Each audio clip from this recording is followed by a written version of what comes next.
Well, hey guys. What is today? September 12th. Let me see if I can kind of adjust this a little better. Today's September 12th, 2019, and I'm into.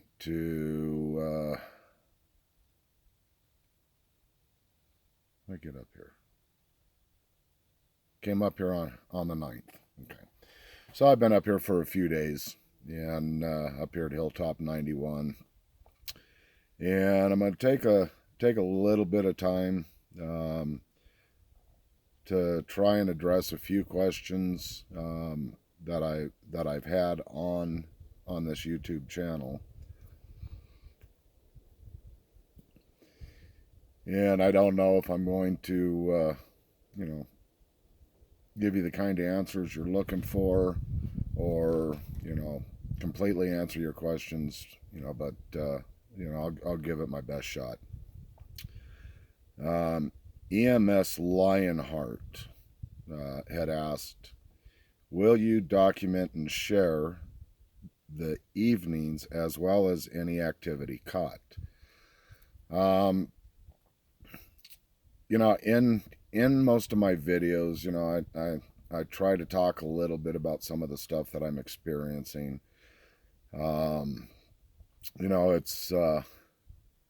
It's extremely difficult, to try and sit there and remember, the details of all the stuff that goes on throughout the night, because, there's some nights where it's just real light activity.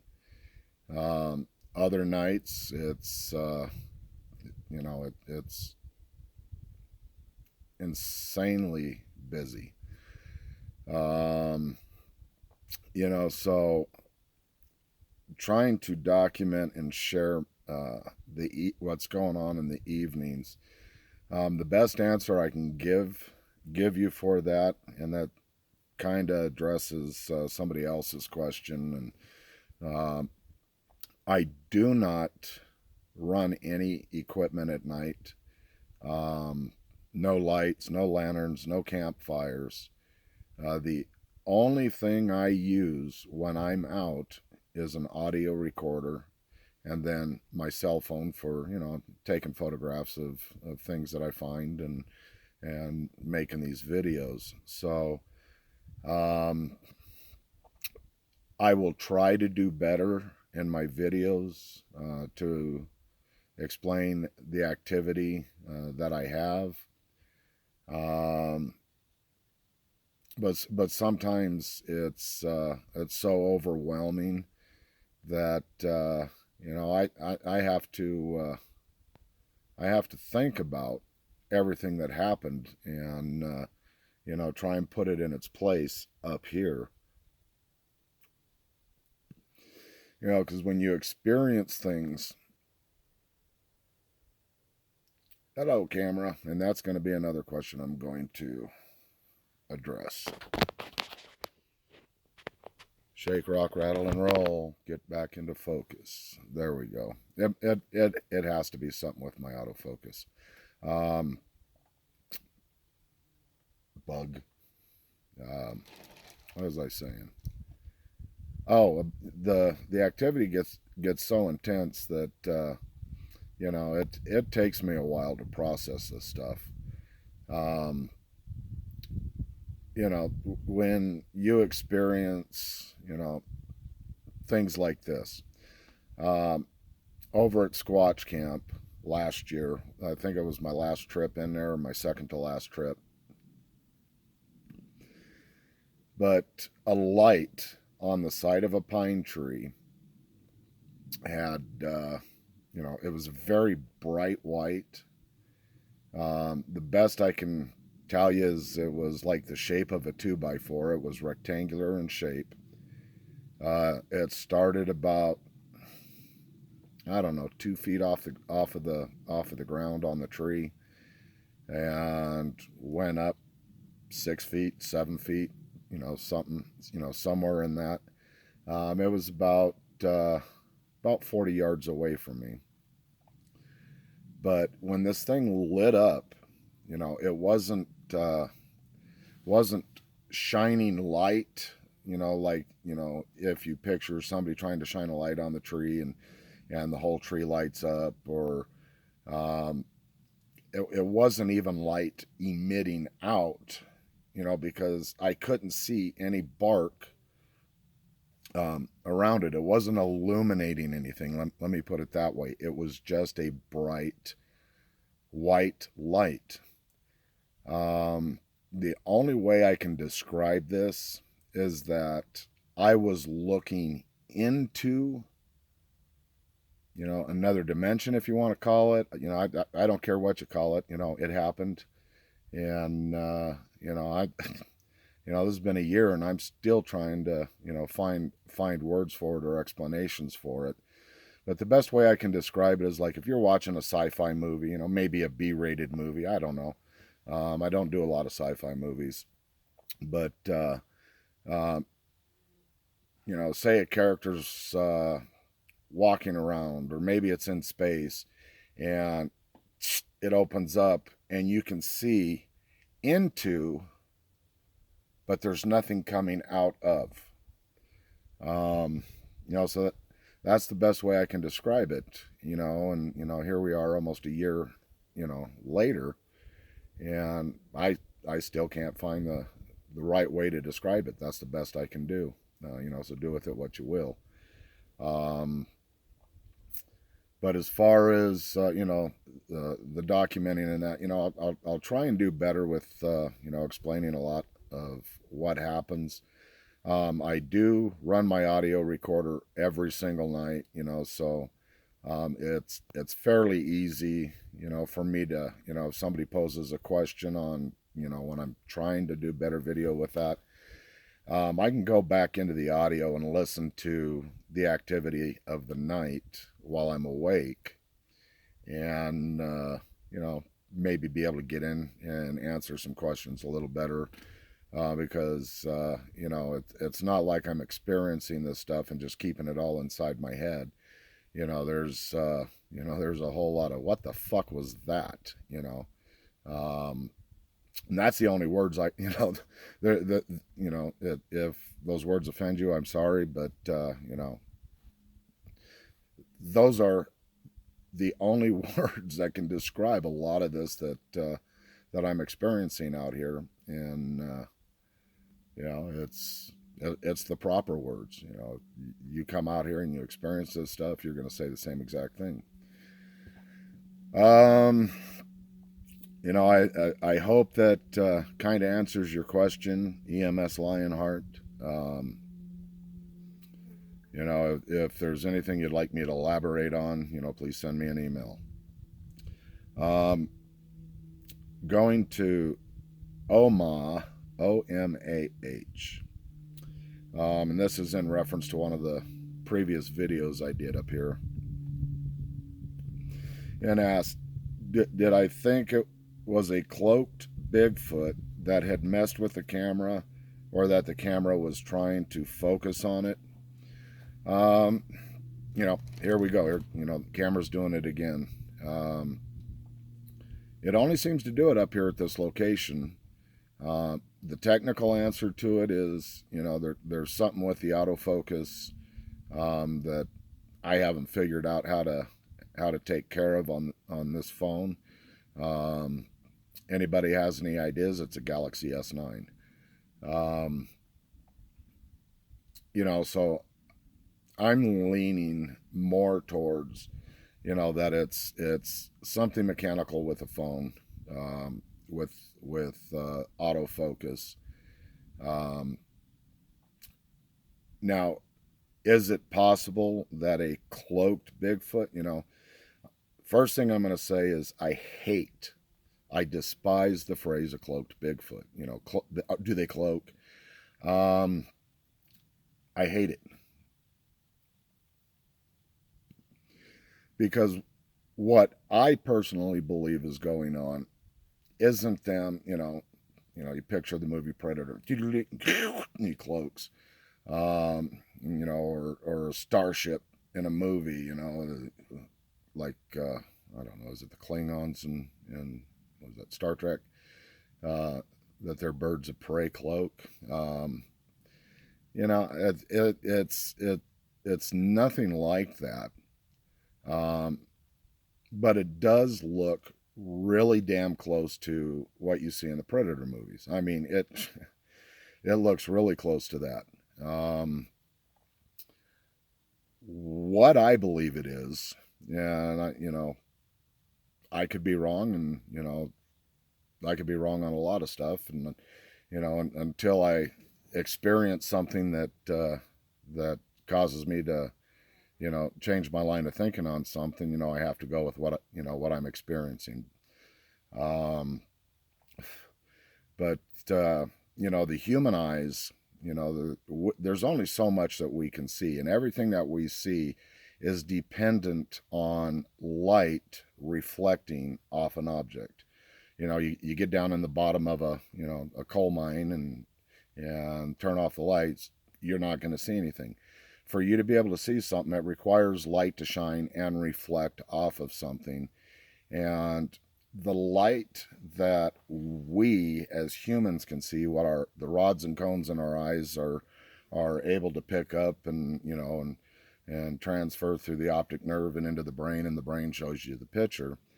Um, it's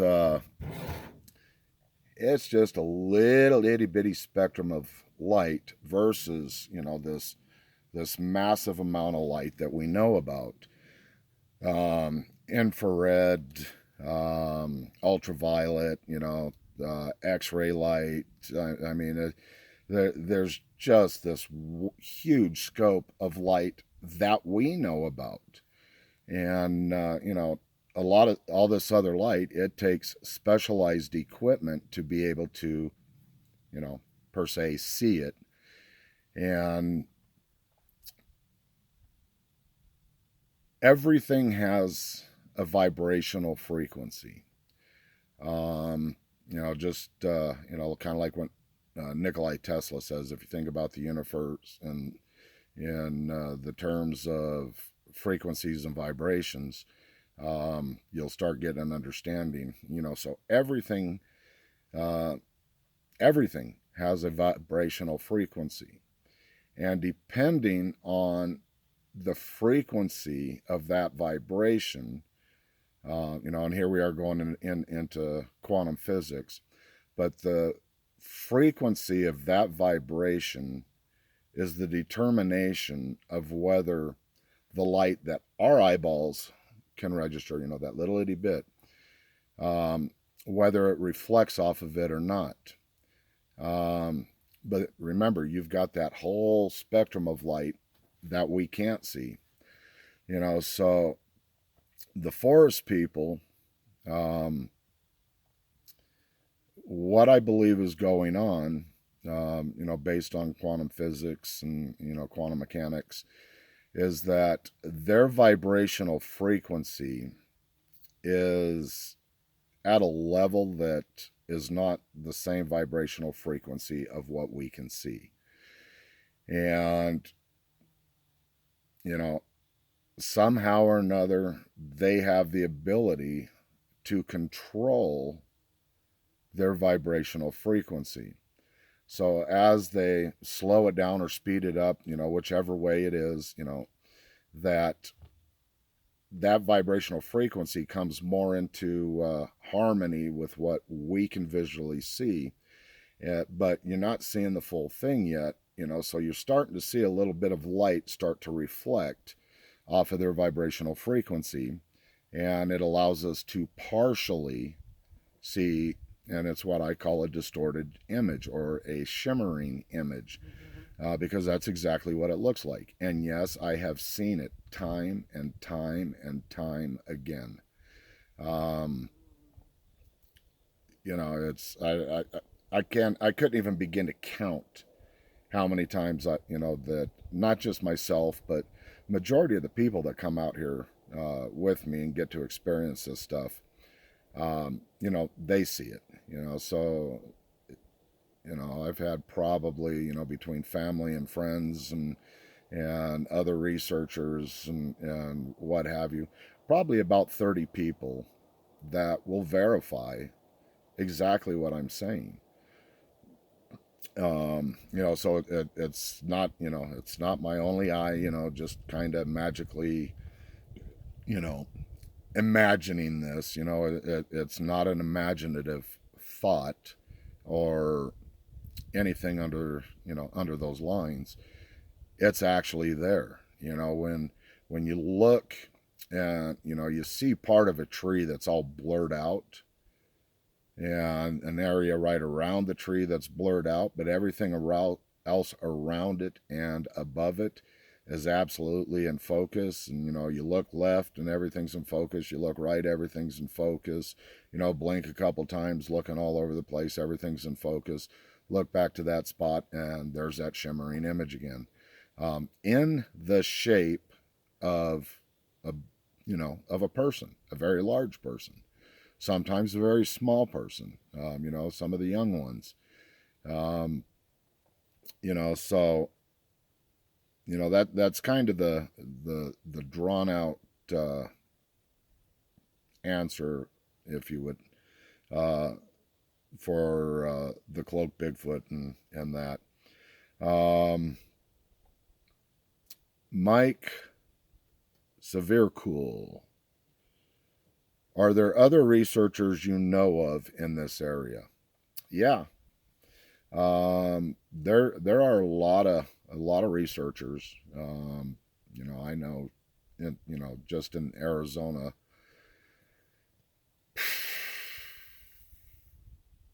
20, 25. Um, some have different agendas, if you would, on um, their methodology of research, and why they're doing the research and what they're trying to accomplish. Um, and it's pretty interesting, when I sit down and talk with everybody that I know, and about 50% of them are right on with me, and about the other 50%, believe that they're just flesh and blood creature, that they're a descendant of Gigantopithecus blackie, you know, something that science says exists, that they only found, what is it, I think a tooth and part of a jawbone. So, you know, thank you for being able to recreate this big giant gorilla or ape, whatever it was, uh, by a single tooth and part of a jawbone. Um,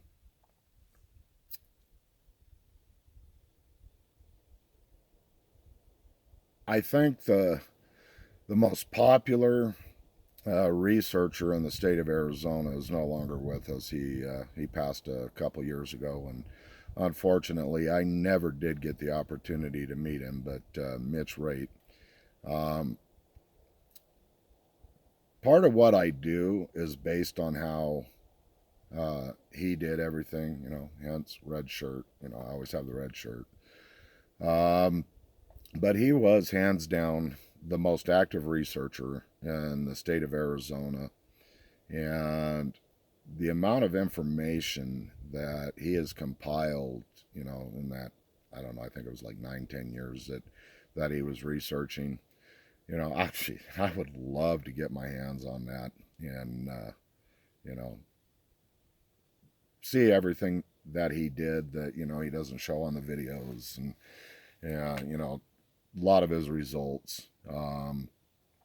That's a treasure trove of information as far as the squatching community goes, and I would sure hate to see that just magically disappear.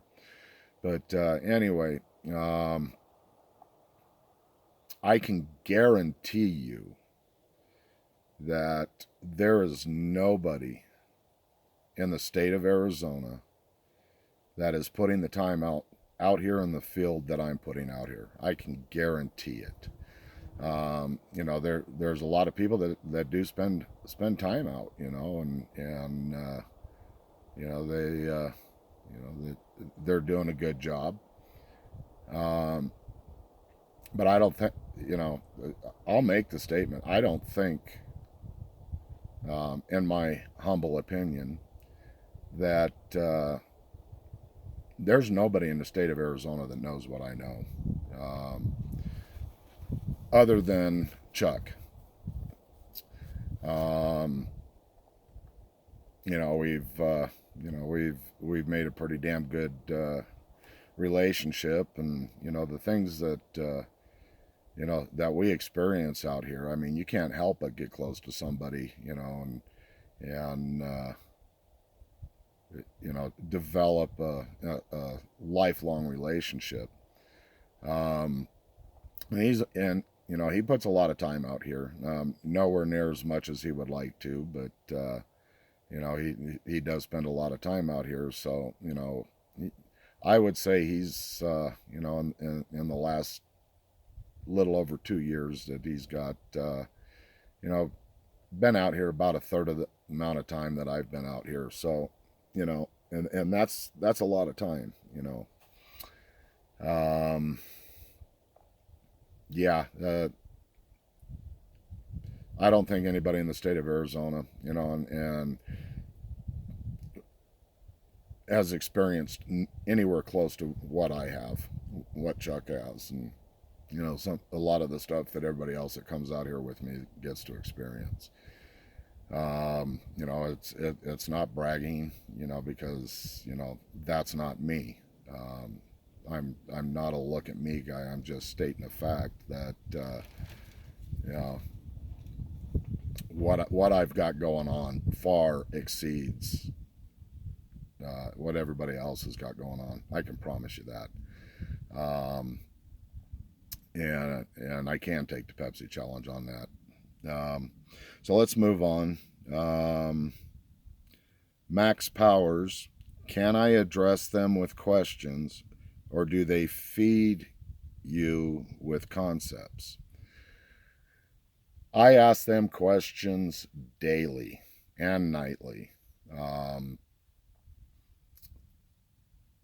Yes, I get answers. Um, yes, mind speak is a very real thing. A lot of the times when I get an answer, it might be months after I've asked a particular question. And sometimes it's not answered with, with mind speak. Sometimes it's answered with, something they do. Like, are you guys here? Click. Are you guys happy I'm back? Click. Would you guys like me to leave? Absolutely nothing. So there is, even a type of verbal communication going on, even though it's not actual spoken words, unless that click, which I kind of hypothesize, scientific wild ass guess, that the clicking and the popping is actually part of their vocabulary, kind of like when Aborigines speak and click and pop as they're talking. Other times, I'll get some, just this random thought in my head, and pow, there it is. The answer to something that I've asked them. But I'll give you an example of one of these really, really off the wall ways I've been answered. Being I'm in Arizona, and we have a wide range of climates here, ranging from up here in the pines, 8, 9, 10,000 feet, down to the sand deserts of Yuma. In the particular area that I live, east of Phoenix, I have found a lot of sign of them out there, and I even found a trackway, and there is a video on this page about that trackway. So my question has been, how is it you can operate in the heat and in the cold, and in the swamps, and in high humidity, and up in the top of the Alps, the Yetis, just all the different around the planet that you sit there and go, man, how can something that hairy tolerate that much heat or humidity or what have you. Well, what had happened, and this was over at Crazy Town, and it was cold out. For us desert dwellers, it was cold. It was, I'm going to guess somewhere between 28 to 32 degrees. Um, Bundled up, as you can imagine, I would be. Um, had hand warmers in my pockets, and all of a sudden, from the top of my head down to the bottom of my feet, the only way I can describe it is I went temperature neutral.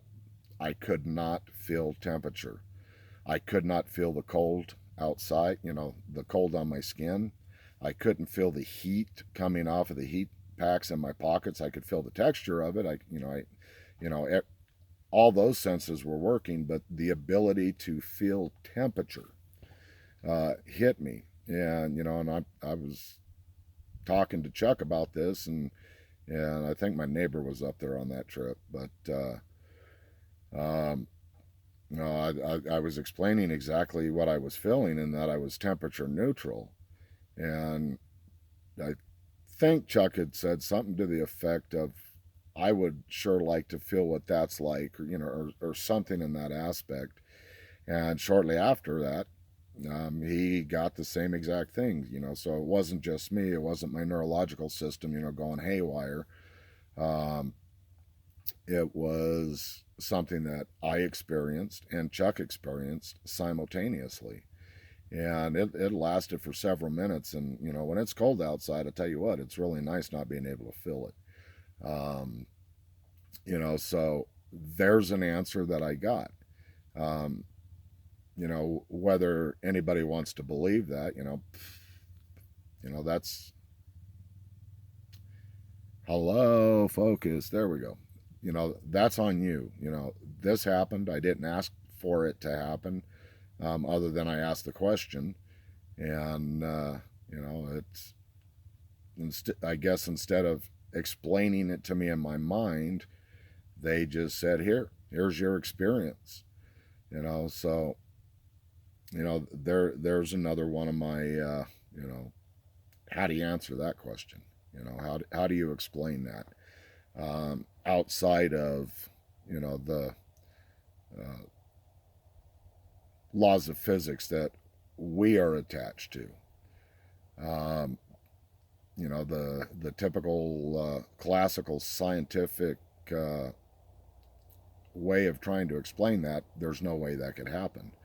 But it happened, and it was very real. So let me see. Yeah, that's all the questions that I had on the page. So I hope I was able to answer your questions, satisfactory. And if not, shoot me an email, and I'll try and elaborate, a little more on it. Um, that's that's it, cut and dry. So I don't want this to drag on too long. I'm looking at that. I'm already at 29 minutes, and it's. I think that's long enough, so maybe next time I'll just break it up into separate videos. I didn't realize that, I was going to babble so much, but there I am. All right, guys. Thanks for tuning in, and we'll see you on my next video. Peace out.